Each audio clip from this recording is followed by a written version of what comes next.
CID chief Sanjay Kumar కు supreme court నోటీసులు జారీ చేసింది. ఇంతకుముందు అగ్నిమాపక విభాగంలో డీజీగా పనిచేస్తున్న సమయంలో ఆయన అవినీతికి పాల్పడ్డారు అంటూ కూటమి ప్రభుత్వంలో కేసు నమోదైంది.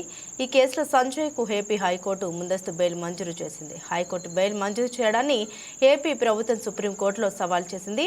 ఈ పిటిషన్ను జస్టిస్ అమానతుల్లా, జస్టిస్ పీకే మిశ్రాలతో కూడిన ధర్మాసనం ఈరోజు విచారించింది. వాదన సందర్భంగా సంజయ్ బెయిల్ రద్దు చేయాలని ఏపీ ప్రభుత్వం తరపు న్యాయవాది కోర్టును కోరారు.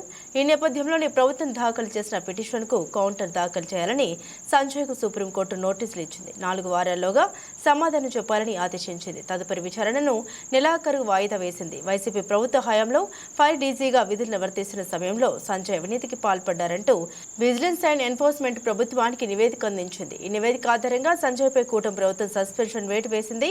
ఆ తర్వాత నివేదికను ఏసీబీకి పంపించింది. ప్రాథమిక సాక్ష్య ఆధారాలతో సంజయ్పై ఏసీబీ కేసు నమోదు చేసింది.